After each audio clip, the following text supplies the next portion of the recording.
Hola y sean bienvenidos a este video, el cual es un complemento al video que ha hecho en buena manera Valentina.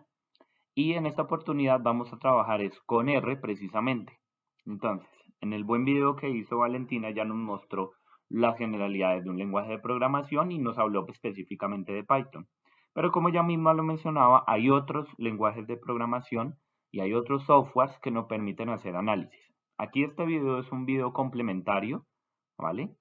En la medida en que aquí les voy a presentar cómo se hace en el software estadístico R esto mismo que ella hizo en Python. Para comenzar, R es un software precisamente estadístico que permite analizar grandes volúmenes de datos, ¿vale? En eso se parece a Python.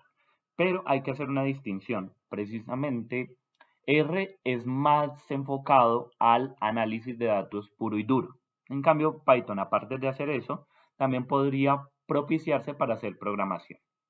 Entonces, el software estadístico R es gratuito, uno lo puede descargar, pero hay que tener una interfaz amigable con el usuario, porque si no em, sería difícil trabajar con él. Por ello, la interfaz más amigable es la de RStudio. Es un programa que uno descarga y con el software de R ya instalado en el computador, lo único que hace es conectarlo y ya le permite utilizar las funciones de él.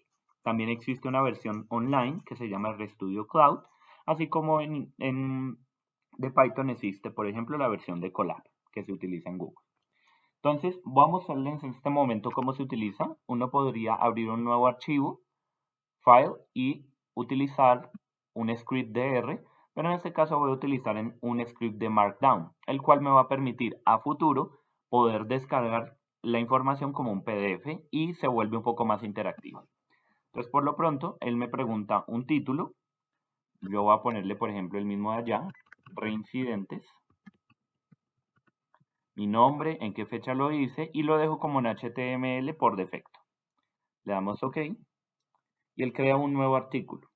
Aquí ya el título está en residentes, aquí me dice que es un documento HTML y de aquí en más podemos borrar esta parte y vamos a empezar a utilizarlo. Voy a emular lo que ya tengo en uno aquí previsto. La emulación es muy sencilla. Lo único que hay que decir es lo siguiente. Un Markdown en R se basa en dos partes.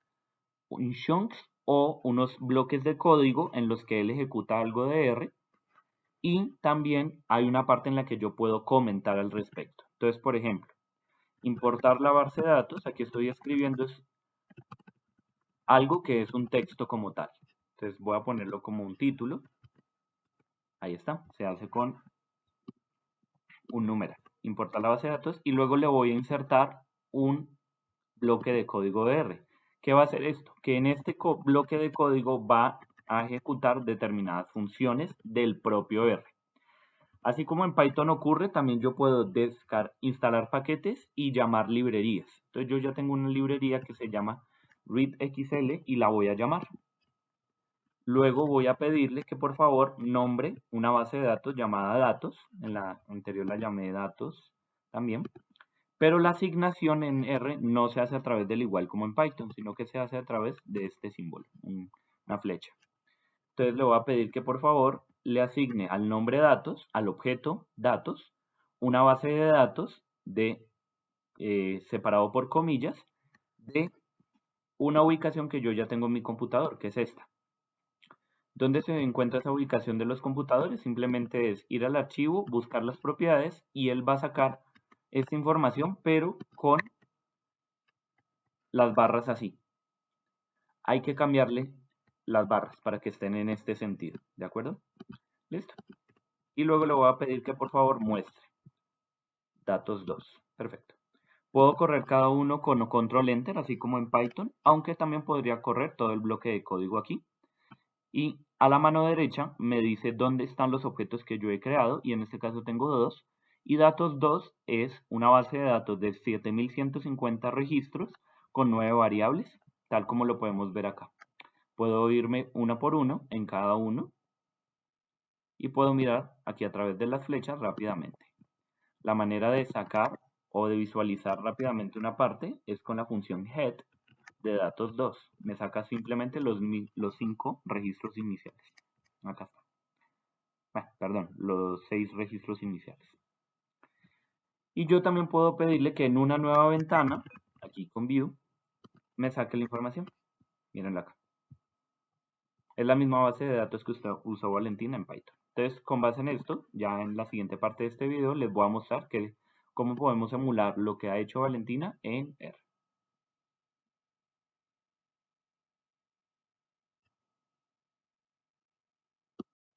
Veíamos en el video de Python un código para resumir la base de datos, sacar los principales aspectos de cada variable. En R se hace con esta línea de código, simplemente pidiéndole el summary de la base llamada datos. Si yo ejecuto esta línea, notaremos que él me saca todo lo relacionado con él, que es el mínimo, el primer cuartil, la mediana, la media, el tercer cuartil y el máximo, ¿vale? Para cada una de las variables. Entonces esto nos permitiría hacer determinadas inserciones introductorias a cada una de las variables para saber más o menos cómo graficarlas.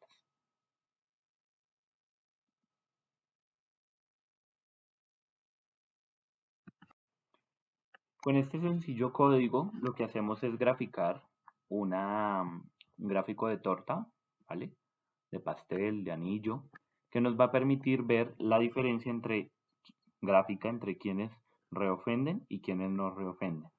Muy sencillo el código, simplemente creamos la sumatoria de cuántos ofenden y cuántos no, y eso es lo que se grafica a través de la función py, ¿vale? Le puse unos colores para que fuera mejor, unas etiquetas y un título principal. Si lo damos en ejecutar, vemos que aquí él carga y al final acá lo saca. Reincidentes versus no reincidentes.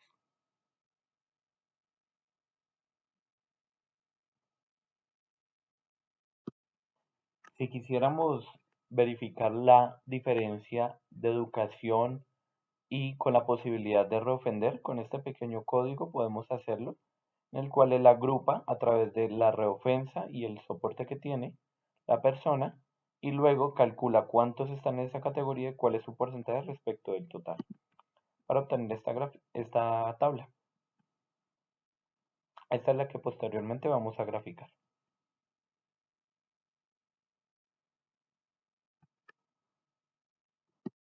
Con este pequeño código lo que logramos es emular la gráfica que habíamos visto en Python, en la cual se comparan los reincidentes con el soporte que reciben y cuántos son. Entonces, crea una pequeña tabla, aquí en esta línea se crea una pequeña tabla, en la cual agrupa de la manera en que hemos hablado previamente. Así, crea una pequeña tablita en la cual nos permitirá tener a los que reofenden y el soporte que recibe en cuanto a número de personas. Y barplot nos permite graficar esa pequeña tabla. Entonces, si corremos esa gráfica, obtenemos una muy parecida a la que teníamos en Python. ¿De acuerdo? Entonces, con esto se muestra cómo se logran los mismos objetivos en R y tal como lo dijo Valentín en el video de Python, con este mismo código, reciclándolo y haciéndole unos pequeños ajustes en las variables, podemos obtener el resto de gráficos y tablas en esa medida.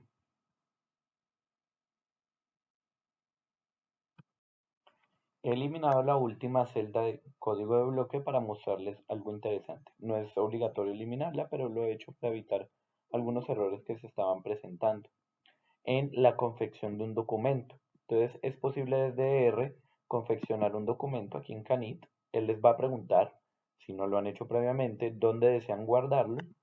Y a mí ya no me lo pregunta porque yo ya lo he guardado varias veces. Él compila el código que usted ha elaborado y le saca un documento HTML que puede enviarlo, compartirlo.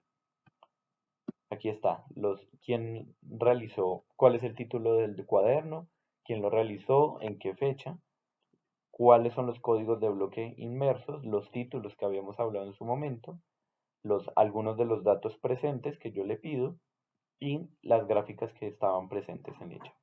Entonces es una buena manera de compartir los resultados y con este video se pretendía era emular lo que se había hecho en el video de Python con Valentina para mostrarles una alternativa a este software, ¿vale? Entonces, un gusto y que estéis bien.